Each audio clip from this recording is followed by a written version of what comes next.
Então, a cultura da segurança cibernética tem que ser prioritariamente pensada nesta situação.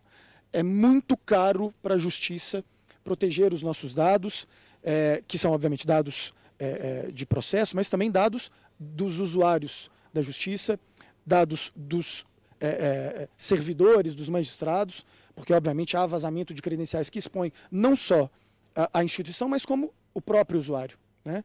Talvez o grande tesouro que nós estamos defendendo aqui, né, em que pesa esses 8,3 trilhões, nós não somos mercado. Né? A gente não tem um valor financeiro a defender, nós não temos clientes que compram produtos de nós. Mas quanto custa para a sociedade, no aspecto humano mesmo, no aspecto social, um dia de PJE, PROC, SAGE fora do ar? Quanto custa para a sociedade? Quanto custa para o cidadão que precisa de uma medida de urgência, que precisa de um remédio, que precisa de uma cirurgia de urgência, ou, enfim, de quaisquer outras situações que trazem para a justiça como último ponto de solução de conflitos. Muito boa tarde a todas e a todos. Um prazer, uma honra muito grande ter sido incumbido de mediar esse painel que vai tratar da blindagem digital, como antecipar e mitigar os riscos em um cenário de ameaças cibernéticas. Eu saúdo aqui a presença dos nossos palestrantes, o Edivaldo Antônio Sartori, do Tribunal de Justiça de São Paulo, coordenador de Segurança de Informação, lá daquele tribunal, Matheus Cansado de Assis, Tribunal de Justiça de Minas Gerais. Já tivemos oportunidade em outras ocasiões de fazer ricos debates. E o André Soares de Farias, do TRT 4, nosso vizinho do Rio Grande do Sul. E a ideia desse painel é fazer o quanto mais dinâmica possível o debate, né, para que se faça uma reflexão a respeito desse tema, que hoje me parece ser fundamental quando se pensa em qualquer avanço tecnológico que diz respeito à segurança cibernética. E espero que consigamos aqui, de alguma maneira, pelo menos, pensar de que forma podemos nos blindar, porque, como foi dito em palestras anteriores, nada adianta termos investimentos fortes, se formos pensar de forma pessoal, uma casa com cercas, alarmes, vídeo monitoramento e, ao mesmo tempo, termos vulnerabilidades, entregarmos a chave da porta da frente de casa para que haja algum tipo de ataque. Então, a ideia é, primeiro, de que o André nos traga aí alguma experiência do TRT4, de que forma tem sido enfrentado isso naquele tribunal. Depois o Edivaldo fará uma apreciação um pouco mais técnica e, na sequência, o Matheus Cansado fará um fecho para iniciarmos aí o nosso debate. Então, sem mais delongas, para não evitar que cansá-los, eu passo a palavra, então, ao André para a sua apresentação.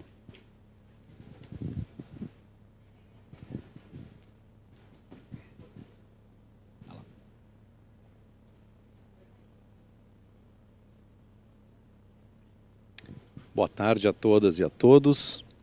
Bom, eu trago, iniciar a fala aqui, uma imagem bastante triste, conhecida de todos, que foi a enchente que assolou o nosso estado do Rio Grande do Sul. Então, na imagem da esquerda maior, nós temos a cidade de Canoas, completamente alagada, cidade próxima de Porto Alegre. E na imagem ao lado, à direita, nós temos o alagamento ocorrido no prédio sede do Tribunal Regional do Trabalho da 4ª Região. Eu trago a situação, eu sei que não é uma ameaça cibernética, mas eu trago essa situação para relatar, eu sei que é óbvio também, mas o quanto é crítico um ambiente computacional em qualquer tribunal, em qualquer órgão, em qualquer empresa. Nós entramos nessa situação de calamidade, nós tivemos que fazer um desligamento programado e planejado dos nossos data centers por conta do risco que depois acabou ocorrendo de desligamento das subestações elétricas do prédio. E a gente ficou, desde aquele dia, no dia 3 de maio, sem acesso a nenhum sistema, nenhum serviço digital no TRT da 4ª Região. E a gente sabe que isso impede que as pessoas trabalhem hoje em dia.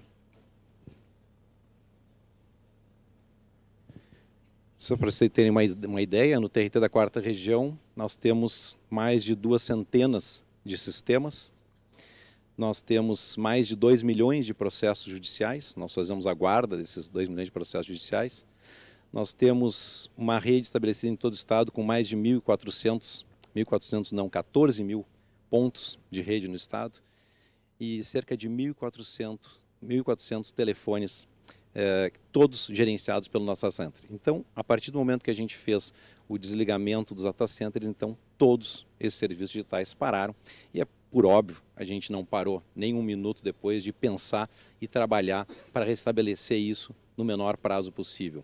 Então, eu trago esse exemplo só para exemplificar a criticidade do nosso ambiente computacional, o quanto a gente tem que cuidar dele, o quanto a gente tem que cuidar da segurança desse ambiente. Mas, indo para as ameaças cibernéticas e o que fazer em relação a elas, tem aquela frase famosa, né? O crescimento de ataques cibernéticos só cresce, né, em todo o mundo. Foi até comentado hoje de manhã que o maior volume de dinheiro envolvido é nesse tipo de crime. E então, aquela frase famosa, né? Não é se a sua empresa, o seu órgão, o seu tribunal vai sofrer um ataque cibernético, e sim quando. E no caso do TRT da 4ª Região, nós já sofremos ataque cibernético em 2021 e nós sofremos outro ataque cibernético em 2023.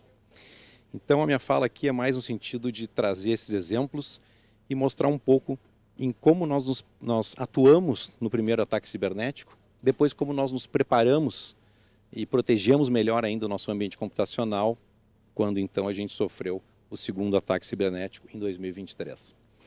Então, em 2021, nós identificamos atividades suspeitas de uma credencial na nossa rede e atuamos da maneira mais rápida possível para fazer a contenção. Porém, essa contenção ela aconteceu logo após o início do ataque hacker, um ataque por ransomware, que é o mais comum aí, que é utilizado. Então, nós tivemos algumas máquinas comprometidas, inclusive, mas, felizmente, a contenção foi rápida, a gente conseguiu fazer uma recuperação adequada e foram poucas máquinas comprometidas.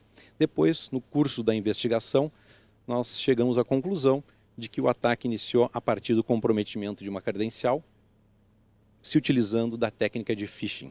Acho que todos sabem o que é phishing hoje em dia, né? O criminoso vai lá, joga uma isca, né? Manda um e-mail, manda uma mensagem, aquilo tem um link, a pessoa clica e a partir daquele momento ele se apropria da credencial ou faz até outras ações. Qual era a nossa situação naquela época? Nós tínhamos uma equipe bastante pequena, dedicada à segurança da informação, eram 3 pessoas, elas estavam numa equipe dentro da coordenação de governança de TI, da nossa TI. Nós tínhamos apenas soluções mais básicas de segurança da informação, né, como firewall, um antivírus tradicional, além de algumas outras. E olhando um pouquinho para investimento e em relação ao nosso orçamento de TI, nós dedicávamos cerca de 3% do nosso orçamento de TI à área de segurança da informação. Em 2023, bom, a partir daí é claro que a gente começou a se concentrar mais nesse tema, repensar em como é que a gente se organizaria, repensar nos investimentos, e eu vou contar para vocês como é que foi a história em 2023. Em 2023, de novo, nós sofremos um ataque cibernético, mas dessa vez, em função do investimento que a gente tinha feito, não só em soluções tecnológicas, mas também em pessoas, na equipe de segurança da informação e na capacitação e por aí vai, nós conseguimos detectar atividades suspeitas de uma credencial na nossa rede a partir do momento em que ela começou a executar algumas atividades suspeitas, que provavelmente vocês vão falar depois, mas o criminoso, quando ele entra, invade uma rede, ele tem um período onde ele faz uma pesquisa, faz uma série de coleta de informações para planejar adequadamente o ataque depois. E a gente conseguiu detectar essa atividade bem no início. E em 2023, diferente de em 2021, nós conseguimos então conter essa atividade maliciosa ainda quando ela estava em fase de planejamento, ou seja, de coleta de informações, nem tinha iniciado a execução. E de novo, depois do curso da investigação, nós descobrimos que foi por comprometimento de uma credencial através que tinha caído numa técnica de phishing.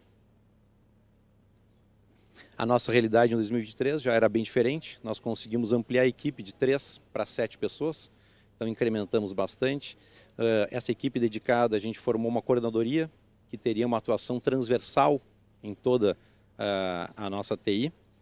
Nós incrementamos em muito as nossas soluções tecnológicas na parte de segurança da informação, na medida que nós, inclusive, dedicamos 10% do nosso orçamento de TI especificamente para a área de segurança da informação. Aqui são apenas alguns gráficos para demonstrar o grau de investimento em pessoal e em orçamento de TI, né, não orçamento do tribunal. E aqui um gráfico apenas para demonstrar, ao longo desses últimos anos, o nosso incremento de soluções tecnológicas. Lá em 2021 nós tínhamos 7 soluções tecnológicas dedicadas à segurança da informação, entre aquelas de operação e de gestão. E hoje em dia, em 2024, nós temos um portfólio de 17 produtos relacionados à segurança da informação. Essas soluções são extremamente importantes porque, como a gente falou aqui no início, cada vez cresce mais esse crime e é inviável atuar sem uma série de soluções automatizadas que permitam essa detecção o mais cedo possível.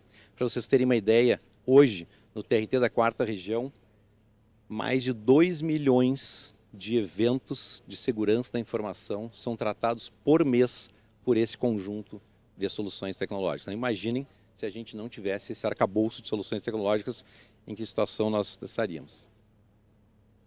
Bom, fora esses aspectos, apenas mais 2 aspectos que eu queria trazer, que eu acho que são muito relevantes, e para nós fez muita diferença lá no TRT, o estabelecimento de uma política de segurança da informação forte que traga diretrizes sobre todas as atividades realizadas que envolvem recursos computacionais. Em especial, uma gestão completa de contas e de todos os dispositivos utilizados, o uso de senhas fortes.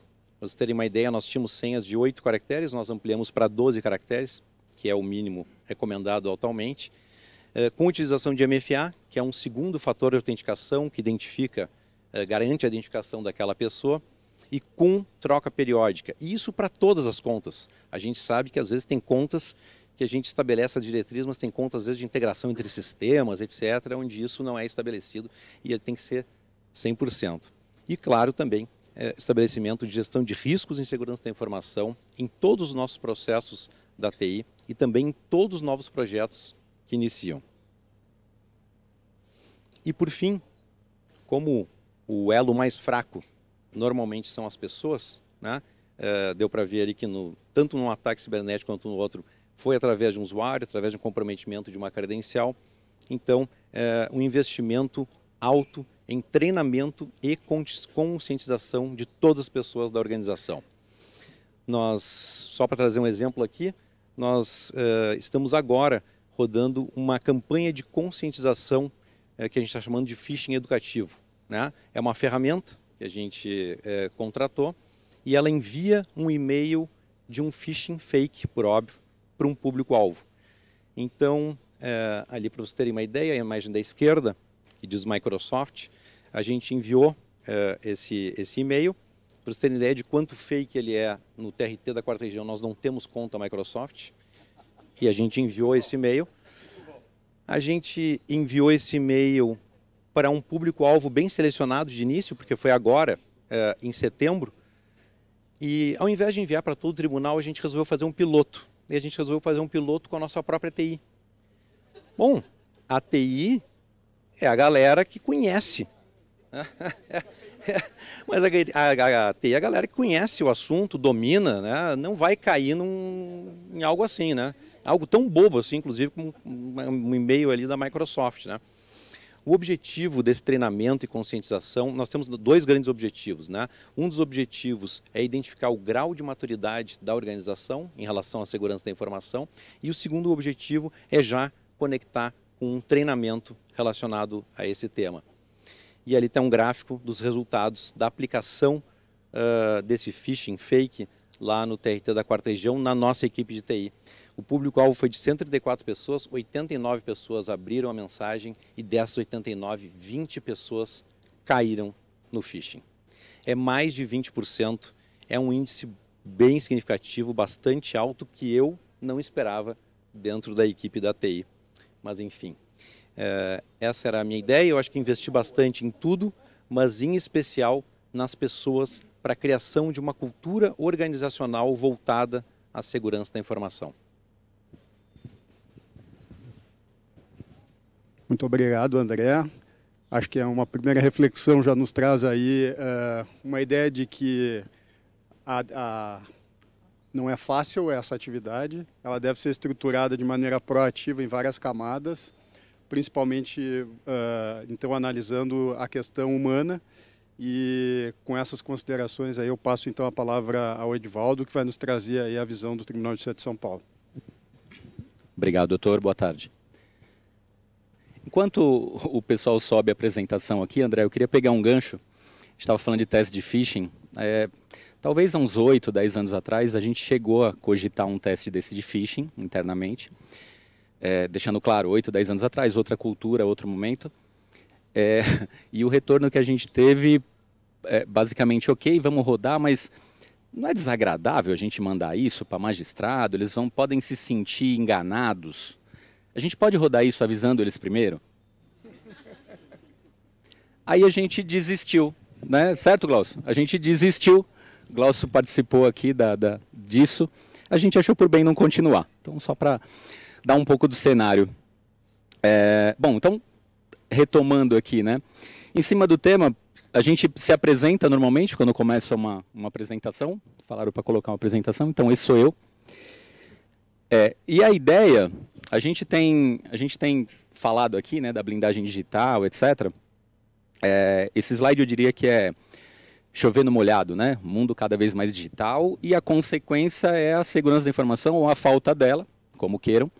A gente ouviu números aqui ontem, né, de 8,5 trilhões trazido aí pela Microsoft, o custo da segurança, enfim. Então é um cenário que, apesar de eu ter colocado aqui, não chega a ser novidade para ninguém. E aí, misturando essa questão da mundo digital, né, e da blindagem, etc., e a gente tem falado aqui muito de IA e tem falado das eventuais divagações, né, da IA, eu fiz uma experiência, eu diria, já que segurança é um problema tecnológico, vamos ver se a própria tecnologia consegue nos ajudar. E eu fiz essa pergunta para uma GenIA qualquer, de como que a gente conseguiria essa dita blindagem digital. Até para ver se faz sentido, né? Se a gente concorda ou não, se tem alguma divagação da IA, etc.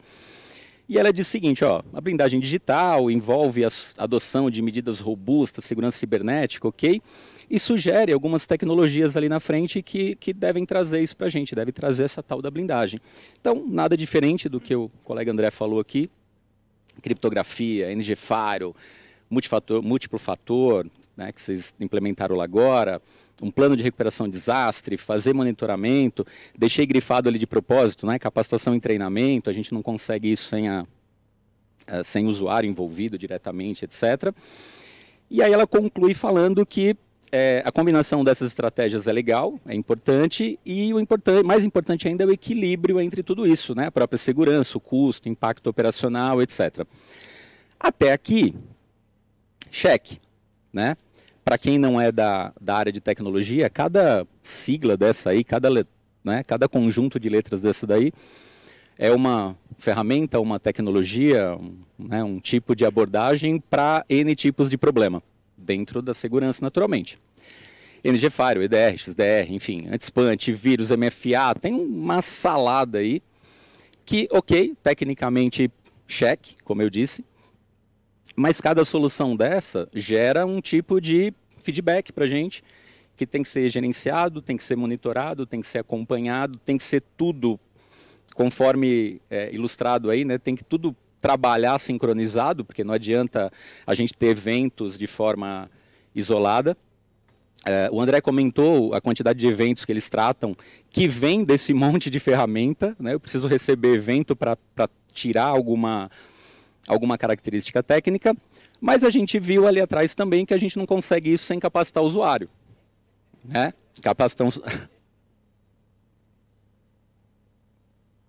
A gente viu que o usuário é importante aí nesse contexto. seguindo a minha divagação aí com a IA, eu falei, ok, se capacitação é um problema, e eu não sei se vocês concordam comigo, mas vamos combinar, capacitação em segurança é chato. Alguém usa MFA porque quer, porque acha legal? Alguém habilita a criptografia porque é bacana? Né? Alguém coloca no Instagram, hoje eu habilitei a criptografia porque eu sou o cara. É chato, né? Capacitação, de um modo geral, em segurança é chato, é algo maçante e tal. E aí eu segui nessa linha, eu falei, olha, o que eu faço para não depender totalmente desse usuário capacitado, ou para depender menos desse usuário capacitado? E aí a resposta foi essa, eu falei, olha, é uma boa estratégia, uma estratégia poderosa, você automatizar o máximo possível e não depender tanto desse usuário que normalmente é atrelado a uma maior vulnerabilidade, etc. E para isso, é legal você trabalhar com o MFA, que eu já citei, com automação integrada, né? Atrela direto, e aí ele só tem que dar um ok, etc. Monitoramento automático de comportamento, e aí eu volto para aquele volume de ferramentas que eu citei agora. Para analisar o comportamento de alguém, eu tenho que ter muita informação e poder extrair alguma coisa válida dessas informações. Né? Comportamento é diário, é dinâmico. E aí vai. Just-in-time access, quer dizer, eu vou dar acesso para quem precisa naquele momento e depois eu revogo para não ter o perigo dele utilizar indevidamente depois. E aí vai. Atualização automática, Zero Trust, bloqueio de phishing com filtragem automática de e-mail, então vou analisar o e-mail para ver se tem algum comportamento e aí bloqueio antes, quer dizer, automatizo ao máximo. E aí ela conclui. Essa segurança automatizada, ela reduz a dependência desse usuário. Não elimina, mas reduz a dependência desse usuário. Check também. Esse aqui é um gráfico real do nosso ambiente, com o número, eu mostrei algumas ferramentas, com o número de eventos, evento não é incidente, né? É o que vem daquele monte de ferramenta, com o número de eventos que a gente submete mensalmente para análise de comportamento. É legal, traz resultado, mas tem um custo operacional.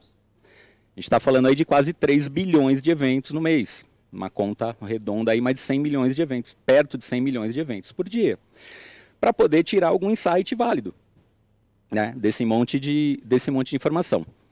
Legal. E aí ela diz o seguinte, ó, a blindagem digital ainda é um objetivo distante e talvez no futuro, e são palavras da IA, talvez no futuro a gente tenha sistemas autônomos baseados em IA quase impenetráveis, reduzindo ao máximo a dependência desse usuário capacitado, etc.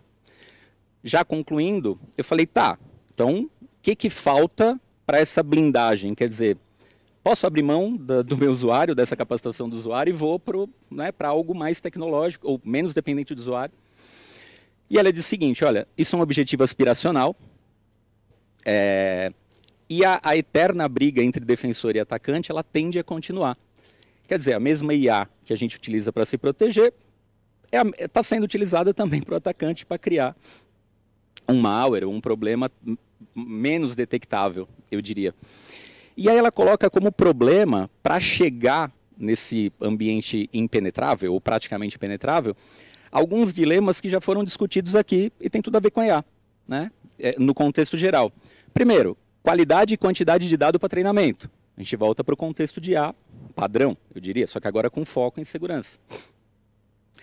Capacidade de adaptar-se a ameaças desconhecidas. Um pouco a ver com qualidade e quantidade de treinamento. Redução de falso positivo, idem.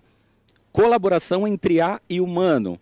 Aí é um gancho legal, quer dizer, por mais que a tecnologia nos ajude, esse gancho, né, essa linha IA humana, ela continua existindo, essa dependência.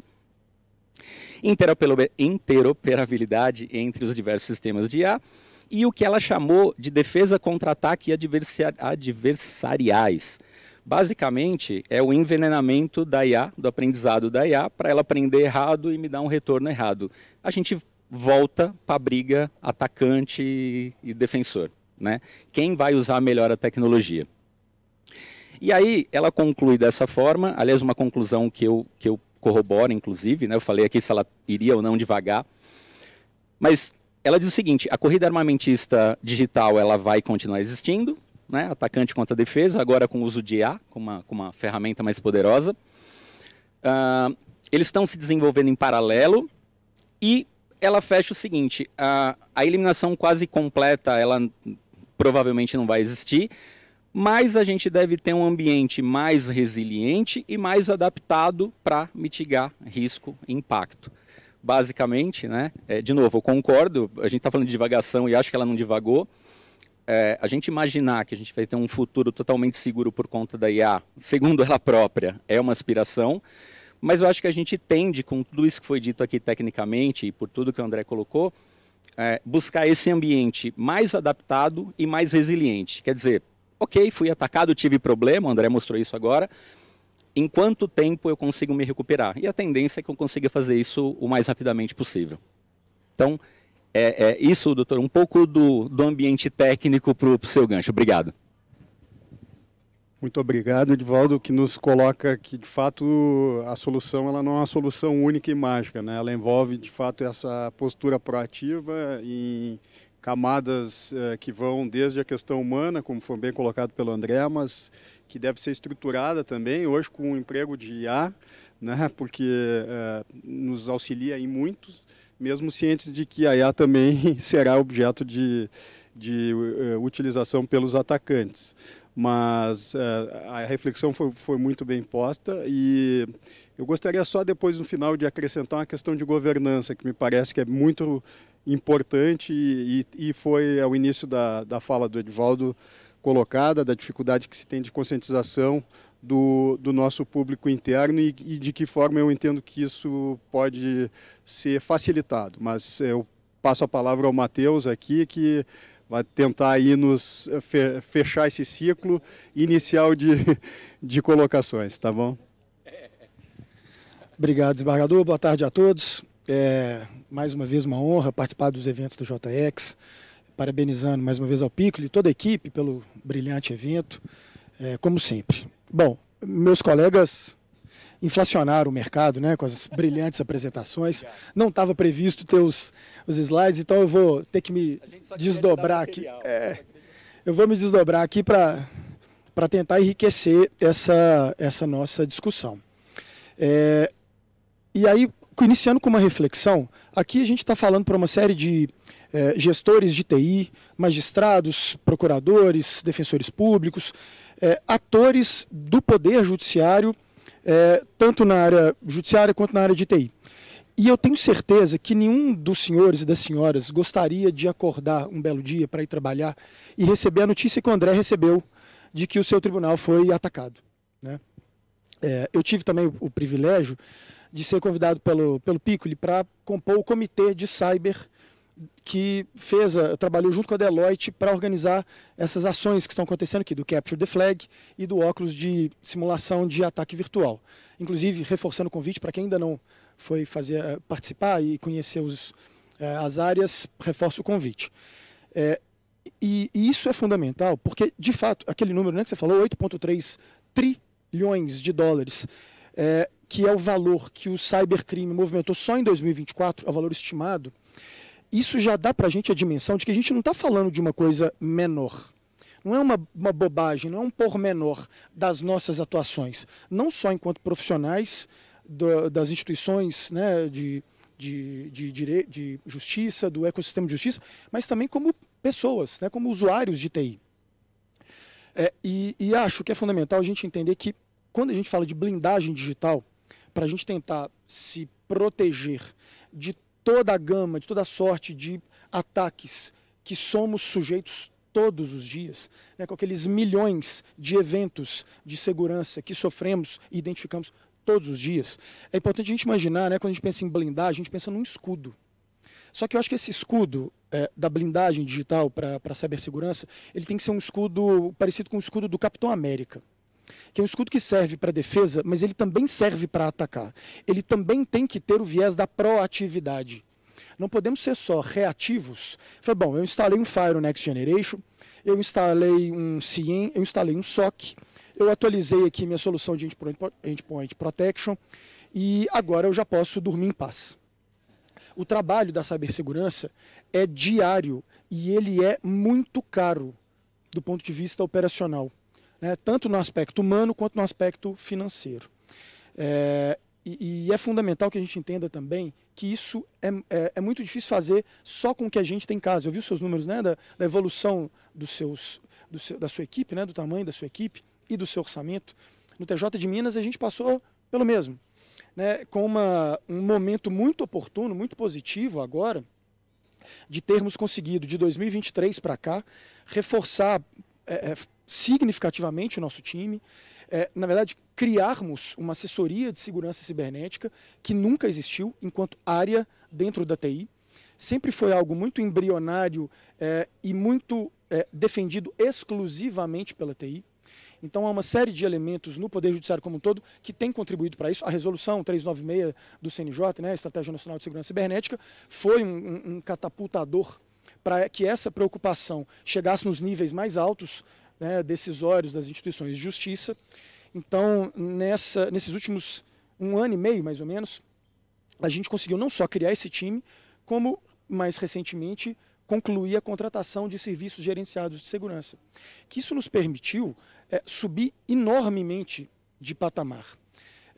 E é interessante, desembargador, porque nesses últimos eventos, sei lá, nos últimos 2 ou 3 anos que eu participei, tanto do Gartner quanto do JX, talvez existam 2 pilares, 2 grandes assuntos que monopolizam esses eventos: IA e cibersegurança. Mas é muito fácil defender o uso de IA, né, e o custo da IA nas instituições. Basta falar do ganho de produtividade, né, no quão ricas essas ferramentas são para aumentar, né, a capacidade, tanto em quantidade quanto em qualidade do trabalho dos magistrados, dos servidores. Mas na cibersegurança é muito diferente, porque tem que imperar aquele slogan do "No news is good news". Ninguém quer aquela notícia. Tribunal de Justiça do Estado de Minas Gerais sofre ataque hacker. Se Deus quiser, a gente nunca vai sofrer. Vou aproveitar que é de madeira, vou até bater. Ninguém quer essa notícia. Então, em cibersegurança, no news is good news. Mas isso envolve, acima de qualquer outra questão, né, de investimento, de contratações, de capacitação, envolve o aculturamento das instituições. E é muito positivo, desembargador, e mais uma vez, a terceira vez que participo com o senhor de um painel sobre cibersegurança, é muito ver que magistrados, né, presidentes de tribunais, superintendentes, têm participado cada vez mais ativamente desse assunto. Porque é um assunto imprescindível, que tem que ser discutido na alta administração dos tribunais, e essa cultura tem que ser permeada por toda a instituição. Justamente porque o usuário é o elo mais fraco. Né? Aquela imagem que você colocou de todo mundo ali de pendurado numa caminhonete, ali tem milhões de reais em investimento em todas aquelas ferramentas, mas o usuário está segurando, né, ali atrás, e basta um erro, um mínimo erro de um usuário para jogar todo esse investimento, toda essa questão do aculturamento, se não for devidamente feita, por água abaixo, e a gente sofreu um ataque muitíssimo severo. Né? Os meus amigos que estão participando aqui desse evento com a Deloitte, Leandro, Rodrigo e o Carlos Ottman, estavam no STJ quando o STJ sofreu aquele ataque, talvez o mais emblemático do Poder Judiciário, né, e escreveram um livro, até leitura que recomendo a todos, Fui Atacado e Agora, né, acho que é leitura obrigatória para todo mundo que trabalha no Poder Judiciário, instituições públicas de forma geral, porque dão a dimensão dessa situação que você apresentou aqui, André. Bom, aconteceu comigo, me cerquei de recursos, capacitei meu time, fiz campanhas de conscientização, contratei SOC, contratei XDR, MDR, Threat Intelligence, melhor antivírus, né, endpoint protection possível, Firewall Next Generation, mas ainda assim fui atacado. E agora? Então, ou seja, eu usei o escudo do Capitão América para me defender, mas ainda assim alguma vulnerabilidade foi explorada. Preciso ser proativo, preciso ser célere e eficaz, porque talvez o grande tesouro que nós estamos defendendo aqui, né, em que pesa esses 8,3 trilhões, nós não somos mercado. Né? A gente não tem um valor financeiro a defender, nós não temos clientes que compram produtos de nós. Mas quanto custa para a sociedade, no aspecto humano mesmo, no aspecto social, um dia de PJE, PROC, SAGE fora do ar? Quanto custa para a sociedade? Quanto custa para o cidadão que precisa de uma medida de urgência, que precisa de um remédio, que precisa de uma cirurgia de urgência, ou, enfim, de quaisquer outras situações que trazem para a justiça como último último ponto de solução de conflitos. Então, a cultura da segurança cibernética tem que ser prioritariamente pensada nesta situação. É muito caro para a justiça proteger os nossos dados, que são, obviamente, dados de processo, mas também dados dos usuários da justiça, dados dos servidores, dos magistrados, porque, obviamente, há vazamento de credenciais que expõe não só a instituição, mas como o próprio usuário, né? Então, é nesse contexto, desembargador, que eu acho muito válida a discussão, riquíssima, e que a gente poderia ficar aqui por um dia inteiro, uma tarde inteira, sem conseguir esgotar a riqueza do assunto.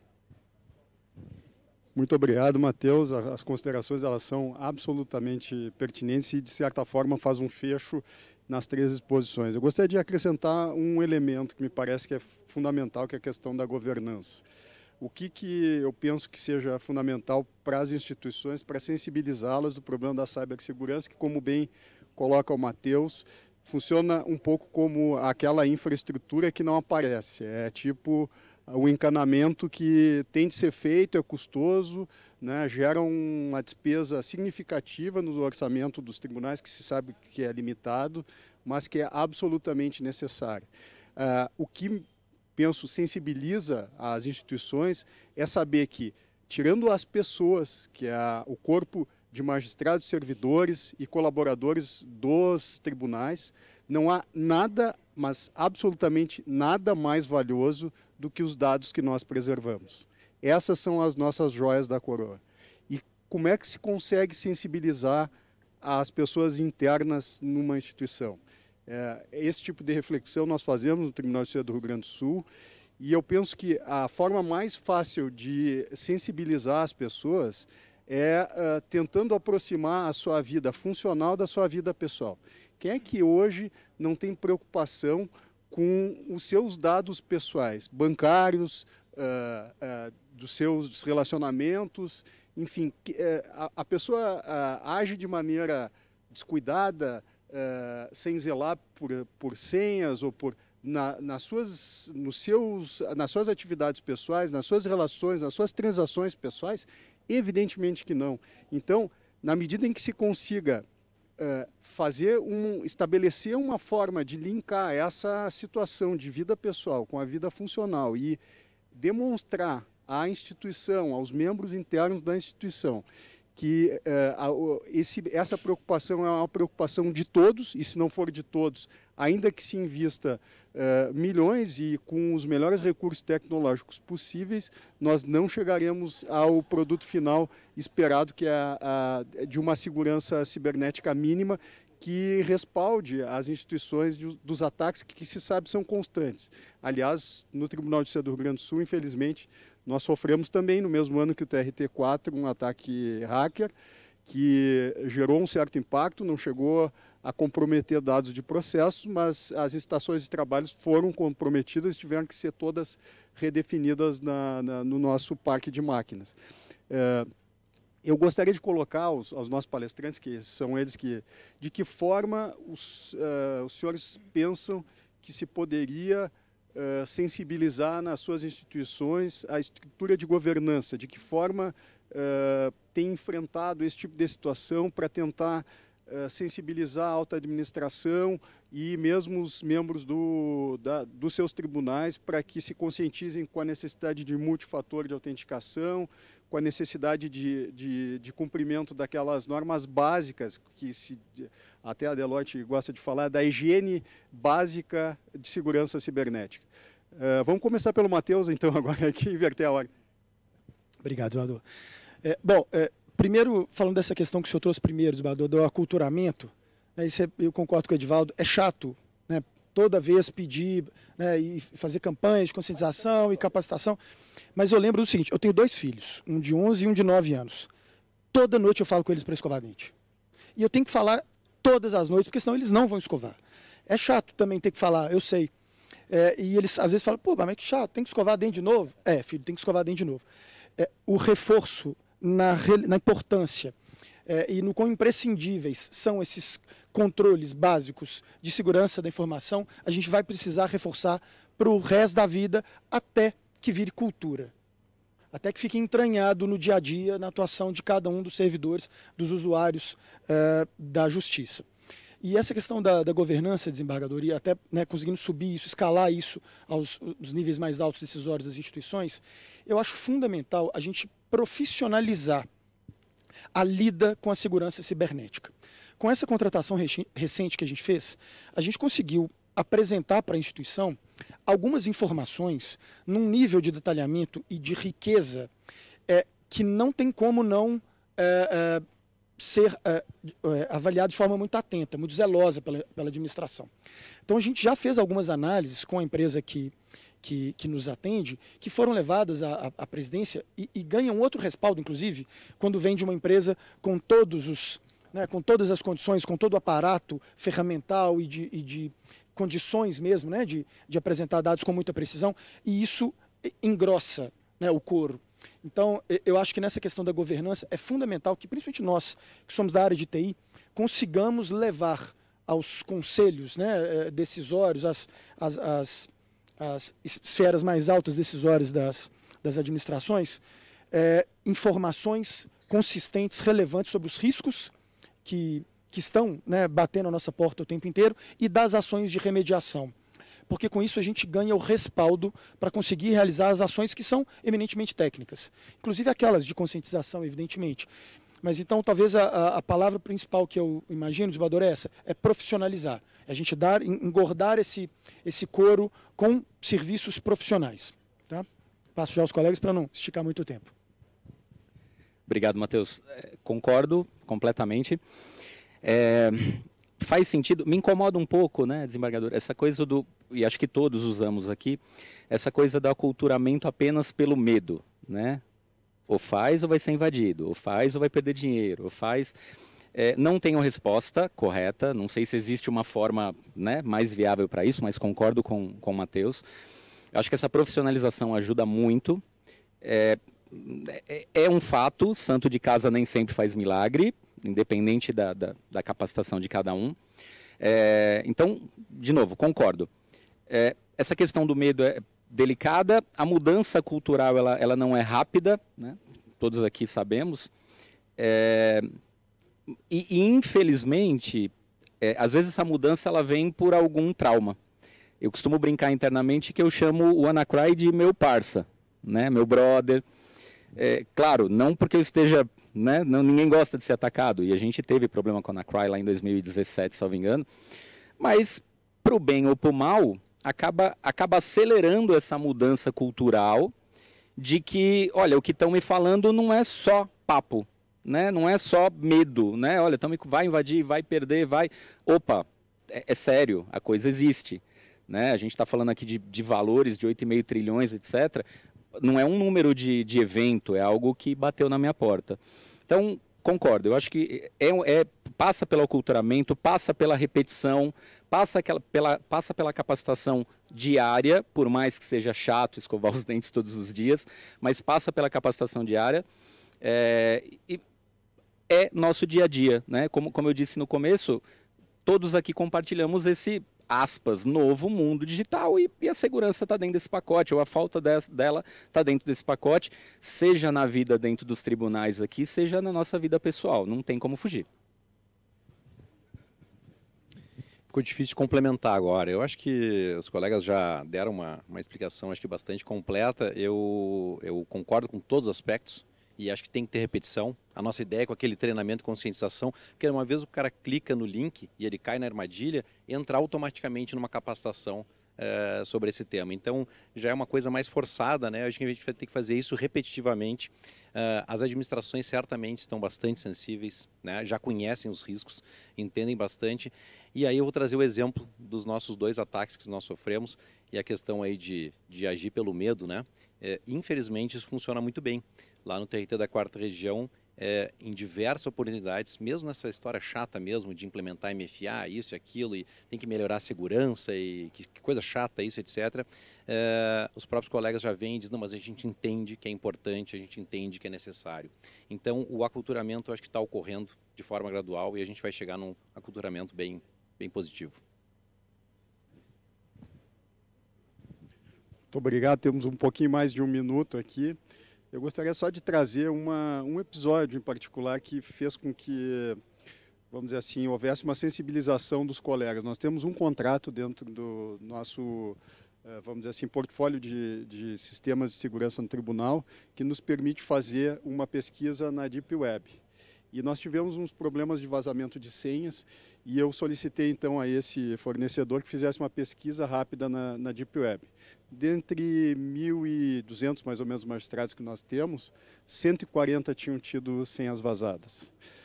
Esses foram todos avisados pessoalmente e evidentemente que relativamente a esses e aqueles que ficaram sabendo, não divulgamos nomes, evidentemente, pela questão da proteção dos dados pessoais, mas que ficaram sabendo, acabam por se sentir estimulados a se proteger, e eram endereços de e-mails pessoais, mas aí há uma facilidade maior de conscientizar no sentido de que também devam ter o mesmo tipo de cuidado nos e-mails funcionais e nas suas senhas, enfim.